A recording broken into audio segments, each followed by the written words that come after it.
Dr. Putu Andatusta Adiputra SPB Spesialis Onkologi menamatkan pendidikan terakhirnya di tahun 2023 untuk pendidikan doktor.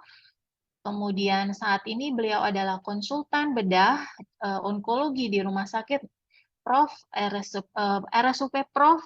Ngurah Denpasar, dan beliau juga aktif dalam berbagai kegiatan organisasi. Kepada yang terhormat Dr. Putu Andatusta Adiputra Spesialis Onkologi, konsultan, saya persilakan. Terima kasih, Dr. Cok. Apakah suara saya terdengar? Terdengar jelas, dokter. Oke, terima kasih. Izin saya share screen.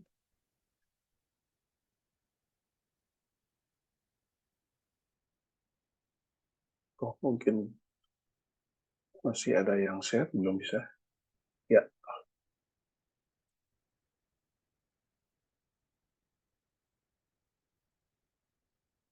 Oke.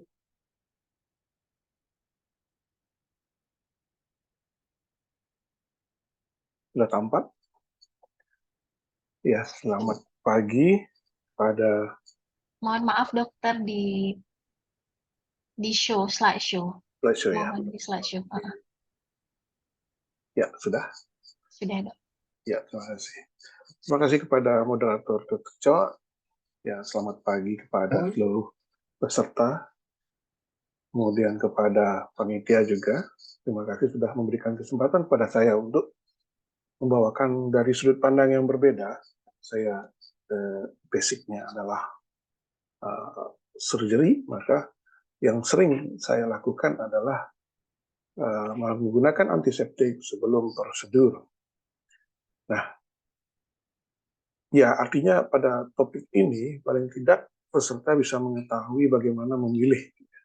Tidak semata-mata menerima begitu saja apa yang diberikan oleh suatu institusi mengenai antiseptik yang dipilih, ataupun mendengar informasi sepihak saja dari satu sisi dari distributor ataupun pengedar dari obat-obat cairan antiseptik itu, tetapi kita juga paling tidak memiliki pemahaman basic tentang kenapa kita menggunakan itu.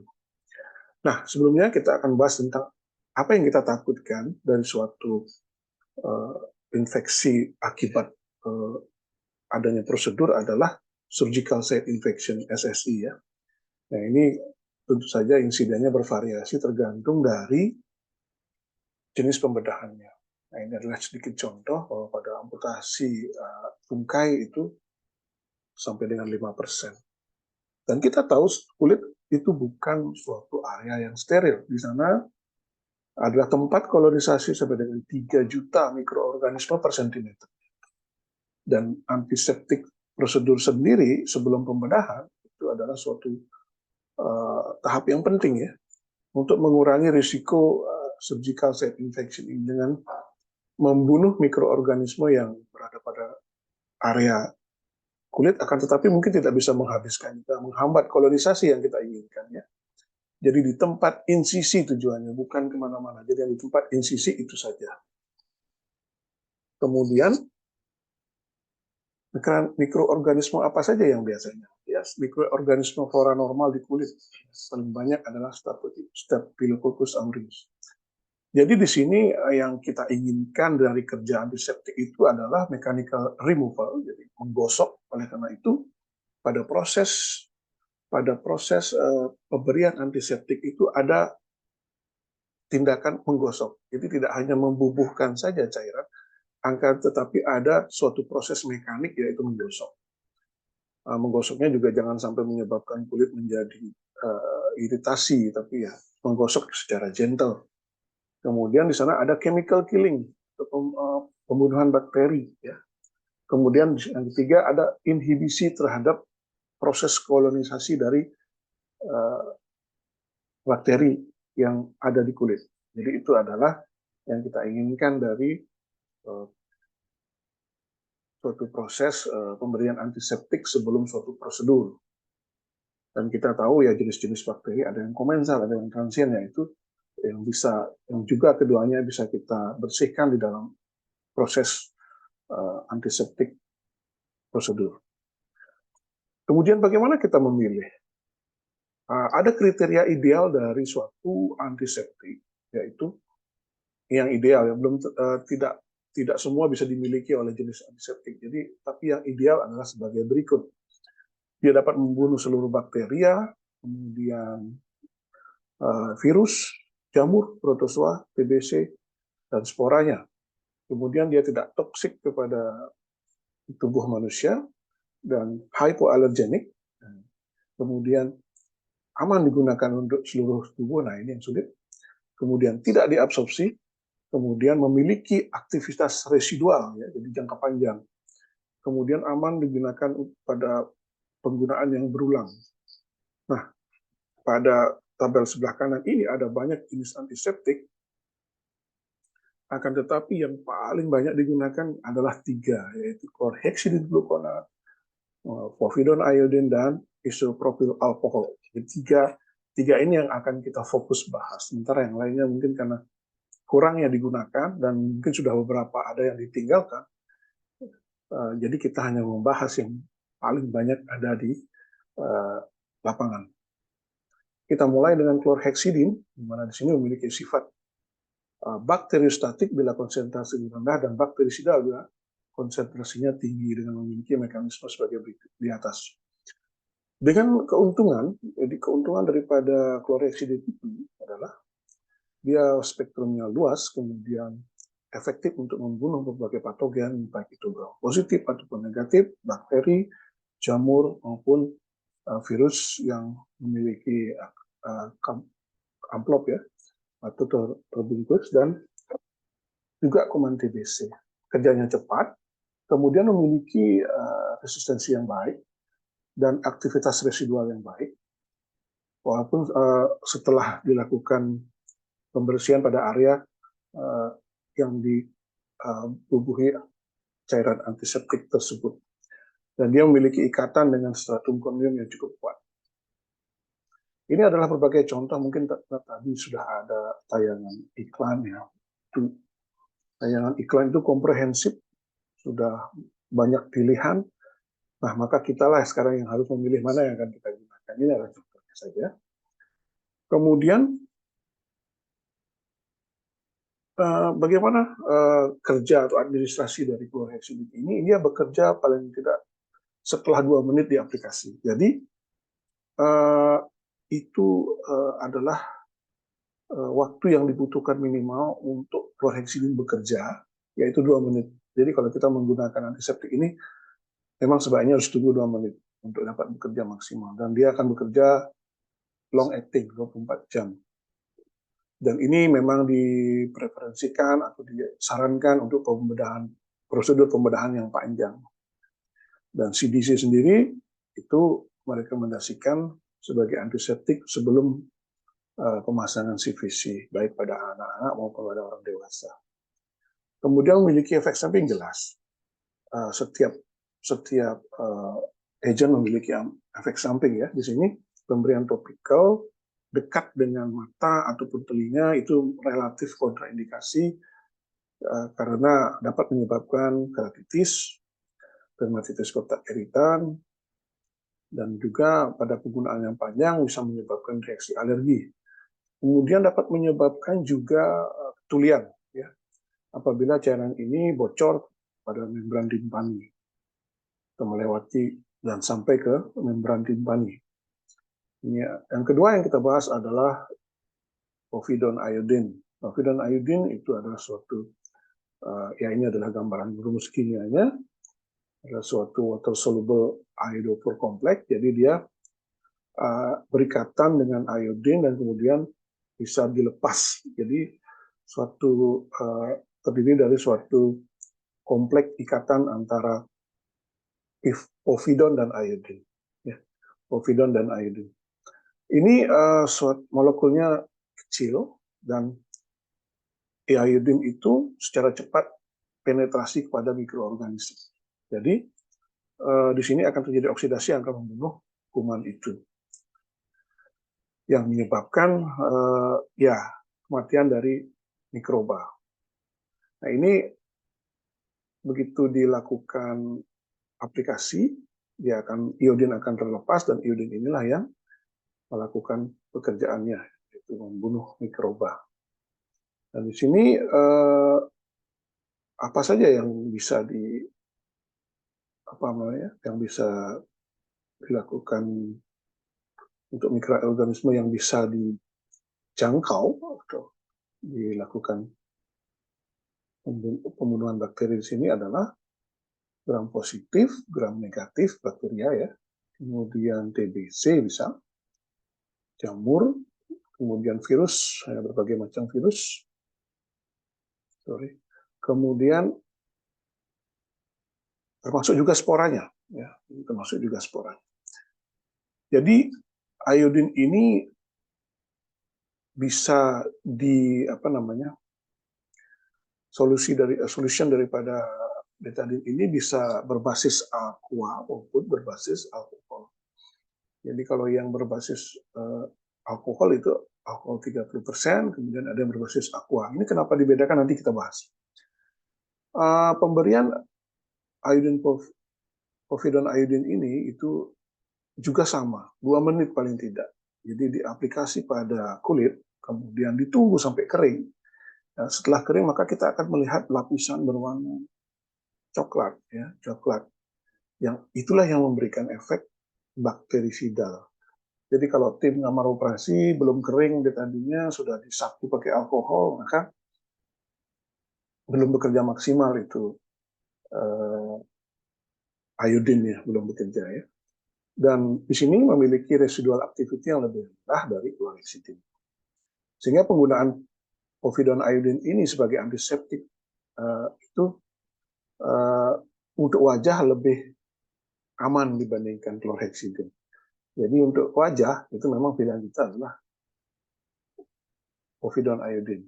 Ya, lebih dianjurkan daripada penggunaan chlorhexidine. Walaupun chlorhexidine memiliki masa kerja atau residual activity yang lebih panjang. Efek samping povidone iodine yaitu dihubungkan dengan adanya berbagai hal ya di sini warna. Dia memberikan warna kuning atau coklat itu ya yang bertahan lama pada kulit, rambut maupun baju. Ya. Kemudian dapat menyebabkan dermatitis kontak iritan dan begitu bercampur dengan darah atau sekutu maka efektivitasnya akan menurun. Aktivitas mikrobiosidalnya akan menurun. Nah, ini yang terakhir kita bahas adalah alkohol. Ya, alkohol itu apa sih yang disukai dari alkohol? Mula kerjanya yang cepat. Ya, mula kerja yang cepat itu yang disukai untuk alkohol. Alkohol sendiri bekerjanya dengan denaturasi daripada dinding sel bakteri. Ya, walaupun aktivitasnya tidak sekuat yang dua tadi. Jadi untuk utamanya adalah yang kurang itu untuk virus dan jamur. Kemudian alkohol juga tergantung konsentrasinya, di mana konsentrasi yang dikatakan memiliki aktivitas mikrobial itu 60-90%. Dengan residual aktivitas yang paling lemah, tapi kerjanya paling cepat. Administrasi daripada cara pemberian daripada alkohol di sini adalah dengan swab 70% ya, dari 70% alkohol dilakukan swab sebelum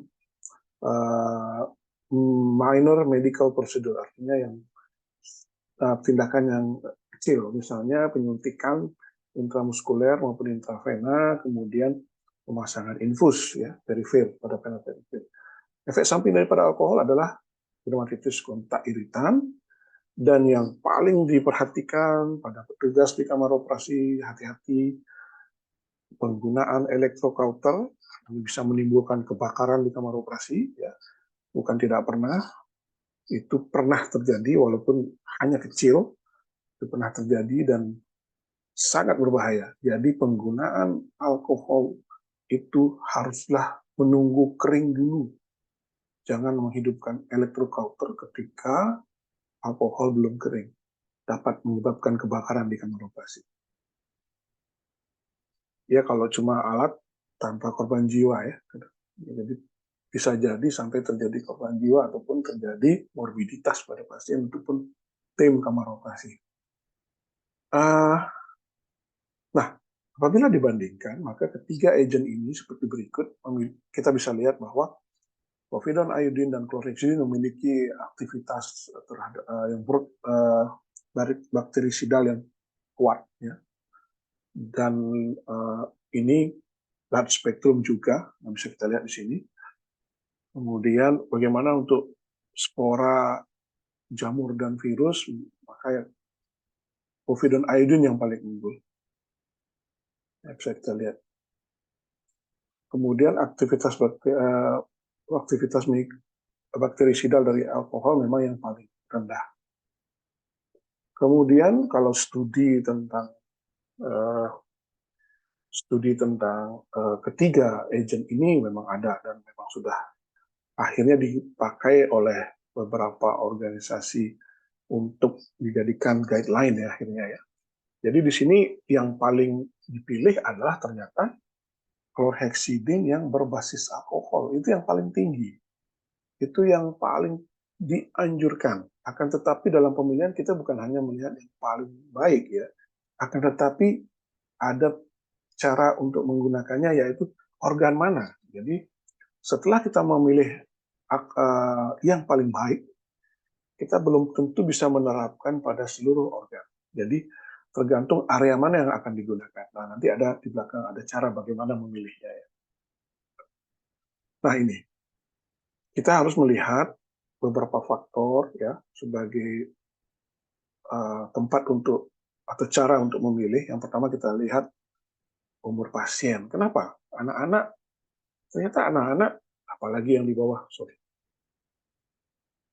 anak-anak apalagi yang di bawah 2 bulan itu hanya boleh dengan sabun yang sabun yang berbasis air, bukan yang berbasis. Jadi tidak ada alkohol untuk anak-anak umur 2 bulan ya. Kemudian atau saline solution, bayangkan. Jadi hanya sabun ya yang berbasis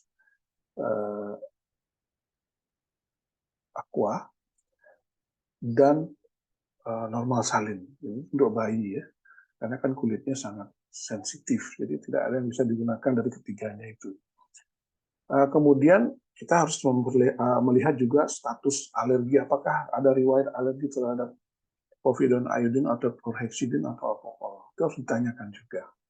Kemudian anatomi, regio mana, organ mana, ya. Jadi kita bisa lihat ya, kalau misalnya untuk di area wajah maka pilihannya adalah povidone iodine yang berbasis aqua. Kemudian kalau melibatkan telinga, maka menggunakan povidone iodine yang berbasis aqua, air. Untuk di mulut, menggunakan chlorhexidine gluconase yang konsentrasinya lebih rendah untuk di kumur ya. Bagaimana dengan apabila ada luka terbuka atau ya misalnya organ tubuh yang terekspos, maka itu tidak ketiganya.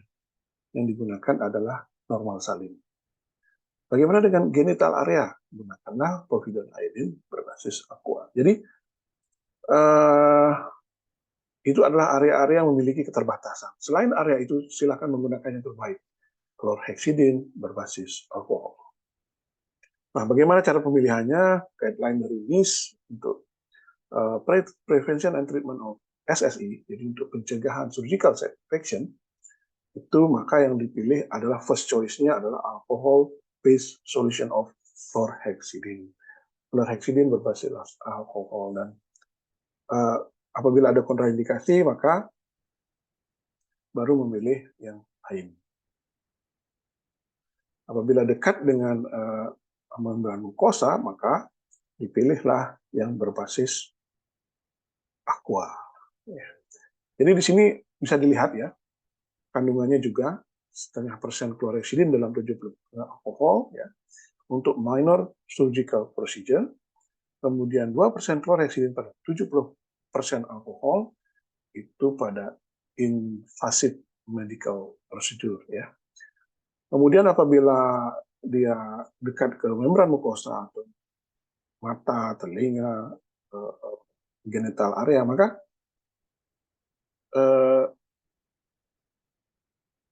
yang berbasis aqua dipilih di sini ya. Jadi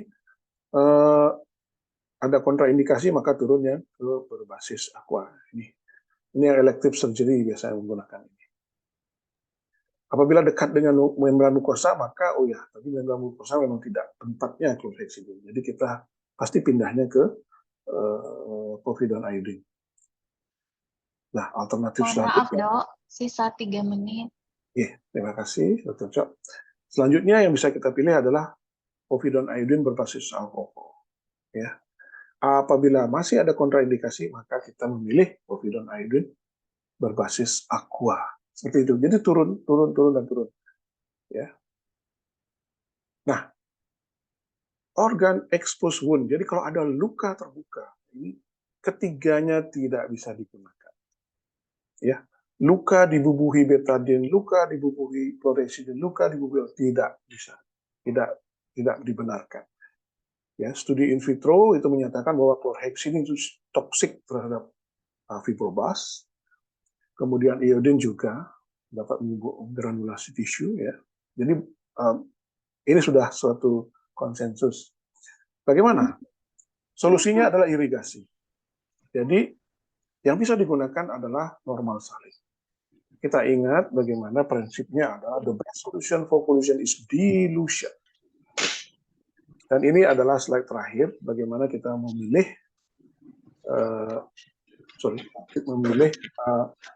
apa yang akan kita gunakan sebagai antiseptik pada organ-organ masing-masing area ya, dengan cara kerjanya masing-masing. Untuk mata, untuk telinga, untuk mulut, genital area dan sebagainya. Saya kira ini adalah slide. Terima kasih. Saya kembalikan kepada Dr. Cok.